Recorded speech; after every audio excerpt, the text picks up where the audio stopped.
Hola, soy la doctora Claudia Arias Calderón, soy traumatóloga, tengo más de 15 años de experiencia en cirugía de rodilla y hoy vamos a hablar sobre el dolor patelofemoral. Normalmente lo conocemos como condromalacia. El término condromalacia viene a ser la inflamación del cartílago de la rótula y el término amplía mucho más, no solamente abarca lo que es la inflamación, sino también el desgaste de este cartílago de lo que es la rótula.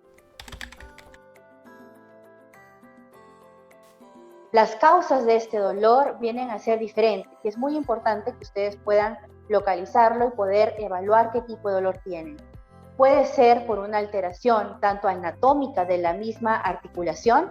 Acordémonos que la rótula o patela encaja en lo que es el surco del fémur. Y si hay alguna alteración de la anatomía de este surco del fémur o de la propia rótula, vamos a tener lo que es un dolor. También está causado por alteraciones tanto en la cadera como a la manera de pisar. Y es muy importante poder valorarlo antes de llegar a lo que es el diagnóstico definitivo. Es importante también evaluar lo que es cuando aparecen lo que son los síntomas. Y dentro de lo que son los síntomas, la mayoría de los pacientes tienen dolor al estar sentado y de ahí comenzar a incorporarse. Tienen dolor después de haber hecho actividad física. Tienen dolor al ponerse de cuclillas o al estar arrodillado mucho tiempo. Y sobre todo acuden por un crujido a nivel de lo que es la articulación. Algunos pacientes refieren un dolor en la parte posterior de la rodilla y muchos otros también refieren dolor ya sea en los pies o en las caderas. Por eso es importante hacer una evaluación completa.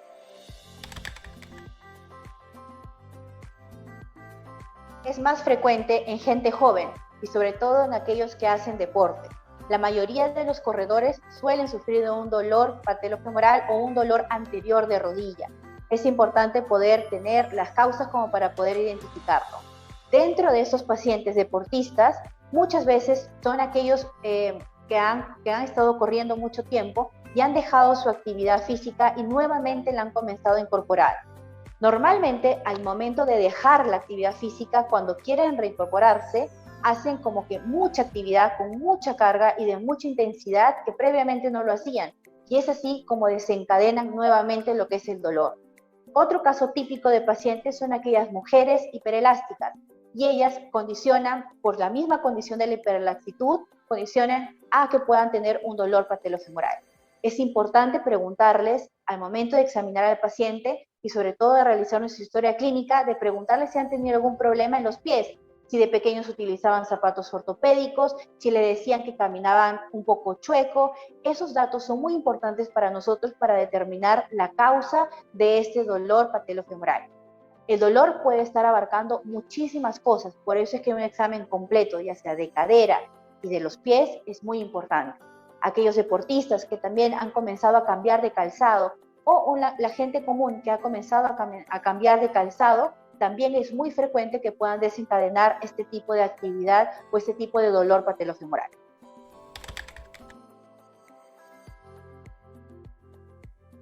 Ustedes cuando tengan un dolor persistente, que a pesar de haber cambiado la actividad física, que a pesar de haber recibido otro tipo de tratamiento, persisten con este dolor, el crujido, deben de acudir a un médico. Lo importante siempre es asociar el crujido con el dolor y sobre todo que si antes han estado haciendo la misma actividad física con la misma carga y el dolor aparece nuevamente, es una indicación también de poder visitar al médico. En cuanto a lo que es el diagnóstico, lo más importante es una buena historia clínica. El médico, habiendo hecho las preguntas pertinentes, deberíamos de ya saber por qué usted está con un dolor anterior o un dolor patelofemoral. Después de lo que es la historia clínica viene lo que es el examen físico. No solamente hay que evaluar la rodilla y tocar puntos específicos, sino también deberíamos de evaluar la marcha del paciente, cómo usted está caminando, cómo está su pisada y cómo está la posición de las caderas para poder nosotros llegar a un buen diagnóstico. Nosotros también podemos utilizar algún estudio de imágenes, como son unas radiografías, ya sean de pie, frente, lateral y axial, para poder ver la posición de la rótula. y es necesario y hay algún síntoma adicional de que se sale la rótula, podemos pedir algunos estudios como una tomografía y sobre todo lo que es una resonancia que nos va a dar la indicación, la confirmación del diagnóstico y sobre todo lo que nos va a permitir es ver el grado de la lesión que usted puede tener en su cartílago. Con todos estos estudios nosotros podemos definir el grado de severidad y ahí poder indicar el tipo de tratamiento que vamos a utilizar. En cuanto al estudio de la resonancia, nos va a permitir poder hacer una clasificación de la lesión y nosotros vamos a poder evaluar lesiones desde grado 1 hasta grado 4. Los grados 1 es un grado leve, grado 2 un grado moderado, un grado 3, 4 ya vendría a ser un grado severo. Esto indica la profundidad del daño de la lesión del cartílago y de acuerdo a los diferentes grados también van a existir diferentes tipos de tratamiento para dar. En cuanto al tratamiento de dolor patelofemoral o condromalacia, existe de diversos tipos de tratamiento. El primero y el más importante es el tratamiento conservador. Está demostrado que más de un 90% tiene muy buenos resultados a largo plazo. Acordémonos que este tipo de dolor no es que vaya a desaparecer en el tiempo o que nuestra lesión grado 4 va a regresar a una lesión tipo 2 o grado 1. Lo importante es que este dolor no vuelva a aparecer en las actividades que estemos realizando. Todas las medidas que vamos a indicarles ahora son para desinflamar, no tanto para regenerar ningún tipo de lesión de cartílago lesionado. Dentro de lo que es el tratamiento conservador está la medicina física y la rehabilitación. Esta medicina física orientada para mejorar la parte muscular, para hacer un buen control y un buen diagnóstico del patrón de la marcha del paciente y corregir posturas tanto de lo que es cadera, columna y la posición de los pies. Una vez que hemos podido realizar el tratamiento de la terapia, aproximadamente son entre 3 a 6 meses. Con un buen programa es suficiente este tipo de tratamiento conservador. Muchas veces existen medidas adyuvantes para poder mejorarlo. Y dentro de estas medidas están el uso de lo que son los ortéticos o rodilleras. Nosotros tenemos la creencia de que muchas veces el uso de rodilleras nos hace disminuir nuestra masa muscular, pero eso ya está demostrado en diferentes estudios científicos que no es cierto cuando se acompañan de un buen programa de rehabilitación. Este tipo de rodilleras para el dolor patelofemoral vienen a estar orientadas a aquellos pacientes que necesitan continuar con su actividad física diaria y que les demanda mucho tiempo y que por ende es difícil que puedan hacer un reposo.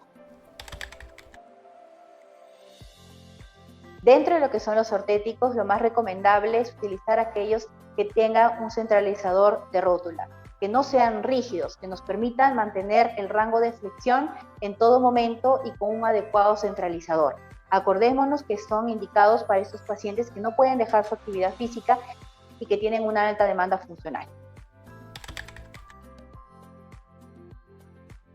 También en aquellos pacientes que no responden a lo que es un tratamiento conservador, podemos ayudarlos con lo que son las infiltraciones. Y muchos habremos escuchado sobre lo que son infiltraciones de plasma rico en plaquetas, ácido hialurónico, entre otras sustancias que también pueden ofrecernos cierta mejoría. Lo cierto es que ninguna de estas sustancias tienen una evaluación clínica efectiva y demostrable a largo plazo. Sin embargo, nos pueden ayudar mucho aliviando a lo que es el dolor. Y en esos pacientes, generalmente con una lesión o una condromalacia grado 1 o grado 2, están muy bien indicados y con muy buenos resultados a largo plazo. Acordémonos que todas estas sustancias recién comienzan a funcionar a partir de la cuarta o quinta semana. Por lo tanto, es importante que no dejen de hacer lo que es la medicina física y rehabilitación, ayudando a lo que es este tratamiento de infiltración. El tipo de infiltración y la frecuencia de estas también van a ser elegidas de acuerdo a su médico tratante, pero generalmente las inyecciones de ácido hialurónico 1 año o de plasma rico en plaqueta 3 veces es más que suficiente para poder manejarla de manera anual. Es muy poco probable que estos pacientes requieran un tratamiento quirúrgico, salvo haya alguna indicación a manera que le vamos a demostrar tanto ya sea en la estructura anatómica. Si hay una displasia en la tróclea, si hay una alteración en lo que es la anatomía de la rótula, o hay sensación de que se sale, o hay alguna evidencia de que esa rótula se ha salido de su sitio, lo más probable es que sea indicado un tratamiento quirúrgico para lo que es aliviar el dolor y la estabilidad. Acordémonos que en estos casos ya vienen a ser dos tipos de tratamiento: la parte mecánica, que es donde se sale la rótula de su sitio, y la parte biológica, que es la lesión del cartílago. Cuando hablamos de dolor patelofemoral, estamos hablando solo de la parte biológica relacionada al cartílago. Por eso es que normalmente no están indicados de inicio ningún tratamiento quirúrgico, salvo que hayamos encontrado en los exámenes alguna alteración mecánica para poder indicar. Muchos pacientes que yo veo corren, y siempre han corrido mucho, y de pronto por esta cuarentena, o sea, todo este tiempo han dejado de hacerlo. Y de pronto un día se les ocurrió quemar el tiempo perdido, y en vez de los que corrían 2 kilómetros, de pronto comienzan a correr un día 10 y aparecen con dolor. Entonces, sí es importante comenzar todos los entrenamientos de manera progresiva, o sea, no de frente y no pensando que estamos en la misma condición física que estábamos antes. Entonces, tenemos que ir con nuestra actividad que hacíamos previamente de manera muy progresiva, lento, porque si lo hacemos todo de frente, lo más probable es que vayamos a tener algún tipo de lesión, sobre todo si ya hemos sido diagnosticados con una condromalacia previamente. Dentro de las recomendaciones en aquellos pacientes que ya han sido diagnosticados con una condromalacia, es importante entender que siempre vamos a tener picos de dolor como picos asintomáticos. Entonces, la idea es que aprendamos a controlar cuándo vamos a desencadenar este tipo de dolor. Lo más frecuente es cuando hemos cambiado de calzado, lo más frecuente es cuando hemos comenzado a hacer una nueva actividad física o hemos agregado demasiada intensidad a la actividad física que estábamos haciendo, ¿no? Acordémonos que la rótula y el cartílago de la rótula tiene como un límite de la función.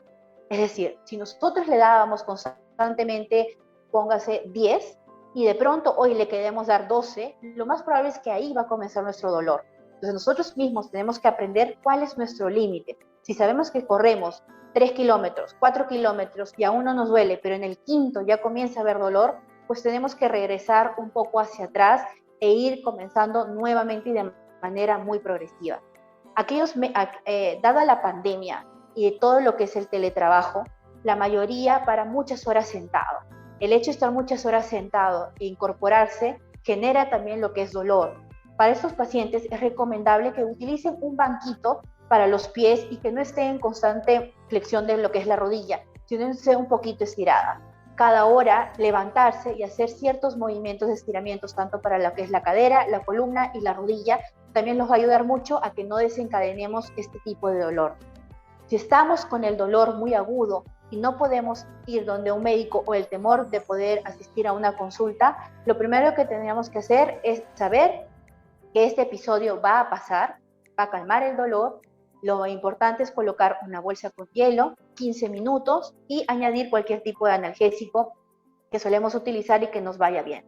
Estar calmados, evaluar en qué momento, qué fue el desencadenante que tuvimos para que pueda aparecer lo que es el dolor, e ir identificándolo para después asistir a lo que es alguna consulta. También es importante mencionar que aquellos pacientes que han estado haciendo mucha actividad física y la han parado, iniciarla de manera muy progresiva y poco a poco, con menos carga. No es necesario levantar mucha carga o mucho peso para poder generar más masa muscular. Aquellos pacientes que han estado en algún régimen, que han perdido mucho peso, acordémonos también que hemos perdido masa muscular. Esta masa muscular que hemos perdido, pues también se va a presentar en lo que son nuestras articulaciones, ya que no solamente la articulación está llena de cartílago o de hueso, sino también el músculo nos va a permitir hacerlo. Menos masa muscular, menos fuerza tenemos y puede reagudizar lo que es el dolor. Por el contrario, si hemos subido de peso, también la masa muscular va disminuyendo porque estamos ganando más grasa. Entonces, esto también va a perjudicar o desencadenar lo que viene a ser el dolor patelofemoral. Es importante también valorar en las niñas, que son un poco más elásticas, la manera de cómo pisan e ir controlando esos pequeños que pisan para adentro o que meten mucho el pie o al momento de caminar, para poder ir detectarlo a tiempo, cosa que nosotros podemos indicar algunos ejercicios para que estos niños puedan utilizarlo y que ya de mayores pues no vayan a presentar lo que es un dolor patelofemoral. La mayoría de los pacientes nos consultan muchas veces sobre un crujido en la rodilla o un crépito. La mayoría de nosotros como médicos también les solemos indicar de que no nos alarmemos si es que tenemos un crujido que no esté acompañado del dolor. Cuando el crujido está acompañado de dolor, eso ya debemos de tener ciertas alertas y poder visitar un médico. El crujido se puede presentar por diferentes causas, ya sea por un desgaste del cartílago, ya sea por un poco más de movimiento, pero generalmente no vendrían a indicar algún tipo de alteración anatómica ni de mayor preocupación en los pacientes. La mayoría de los pacientes hiperelásticos o hiperlaxos van a presentar lo que son crujidos, no solo en rodillas, en tobillos, en muñecas, en hombros, en el cuello, y no necesariamente tienen alguna indicación para que puedan ser vistas por el médico. Bueno, muchísimas gracias por la atención. Pronto estaremos hablando de otros temas también importantes. Si tuvieran alguna duda o desean más información o una cita conmigo, no se olviden de buscar mi información y mis datos de contacto en la página de Vida Funcional. Muchas gracias.